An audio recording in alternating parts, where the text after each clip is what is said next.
Hello বন্ধুরা, আজকে আমি তোমাদের জন্য নিয়ে এসেছি একদম ক্লাসিক একটি কার্টুন, পোপাই দ্য সেইলর।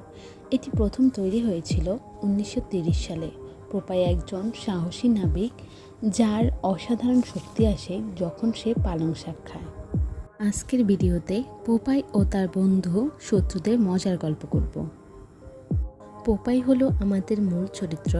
সে ছোট, মজার কিন্তু খুবই সাহসী নাবিক। তার সবচেয়ে বড় শক্তির উৎস হলো পালং শাক। যখন সে পালং শাক খায় তখন তার শক্তি অসাধারণ বৃদ্ধি পায়। ব্লুটো হলো ভিলেন, যে সবসময় পোপাইকে হারাতে চায় এবং অলিভকে অপহরণ করতে চায়। ব্লুটো থাকতো দ্বীপের মাঝখানে। সে নিজেকে খুব শক্তিশালী ভাবত আর সবার উপরে রাজত্ব করত। দ্বীপে সে অনেক প্রাণীকে বন্দি করে রেখেছিল আর তাদের উপরে অনেক ক্ষমতা চালাতো। এতটাই শক্তিশালী দেখাতো যে বড় বড় দানবরাও তাকে ভয় পেত। সে দূরবীন দিয়ে হঠাৎ লক্ষ্য করে সাগরের মাঝখানে একটি জাহাজ যাচ্ছে। তখনই তার চোখে পড়ল অলিভ অয়েলকে, যে পোপাইয়ের প্রেমিকা ছিল। ব্লুটো অলিভ অয়েলকে দেখা মাত্রই তার পছন্দ হয়ে যায়। সে তার পোষা পাখিকে পাঠিয়ে দেয় যেন অলিভ অয়েলকে নিয়ে আসে। তার পোষা পাখি তার কথা মতোই গিয়ে জাহাজের চারপাশে অনেক ঘোরাঘুরি করে তারপরে অলিভ অয়েলকে নিয়ে চলে আসে। পোপাইও তখন দূরবীন দিয়ে দেখে অলিভ অয়েলকে ব্লুটোর কাছে নিয়ে গেল। পোপাইও তখন সিদ্ধান্ত নেয় দুর্গে যাবে এবং ব্লুটোর কাছ থেকে অলিভ অয়েলকে উদ্ধার করবে। পোপাই তখন তার বন্ধু উইম্পি, যে সারাক্ষণ বার্গার খেতে পছন্দ করে, তাকে নিয়ে দুর্গে পৌঁছায়। পোপাই অলিভ অয়েলকে পাওয়ার জন্য অনেক ছুটোছুটি করছিল আর কোথায় তা খুঁজছিল। গিয়ে দেখে ব্লুটো অলিভ অয়েলকে অনেক অপহরণ করছে। আর আমরা এই ফাঁকে দেখতে পাই উইম্পি, যে কিনা সবসময় বার্গার খেতে পছন্দ করে, সে সারাক্ষণ বার্গারে খায়। এই ফাঁকে ব্লুটো ও পোপাই দুজনেই ঝগড়া করতে শুরু করে। ব্লুটো দাবি করে ওই একা শক্তিশালী। ব্লুটো দুর্গের সব প্রাণীদেরকে বলে কে বেশি শক্তিশালী।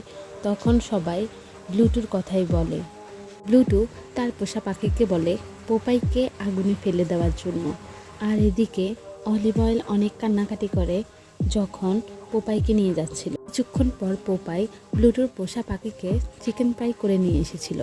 তা দেখে ব্লুটো খুবই রাগান্বিত হয়ে গিয়েছিল। রেগে ব্লুটো পোপাইকে তার দুর্গের দৈত্যের কাছে দিয়ে দিয়েছিল যেন মেরে ফেলা হয়।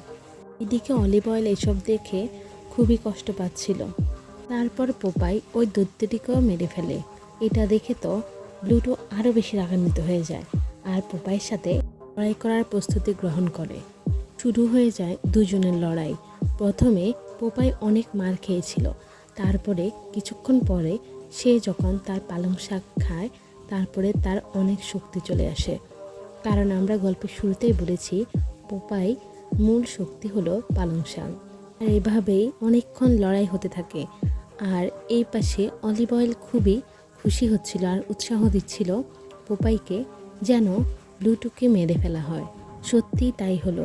পোপাই ব্লুটোকে অনেক মারার পর একদমই উপরে উঠিয়ে দিল, যেটা দেখে দুর্গের সবাই অনেক খুশি হয়েছিল আর অবাক হয়ে গিয়েছিল। এই কার্টুন আমাদেরকে শেখায় সাহসী হতে হয়, নিজের প্রিয়জনকে রক্ষা করতে হয় এবং ধৈর্য ধরে লড়াই চালিয়ে যেতে হয়। আজ এই পর্যন্তই। কার্টুনটি কেমন হয়েছে সবাই অবশ্যই কমেন্ট করে জানাবেন। আল্লাহ হাফেজ।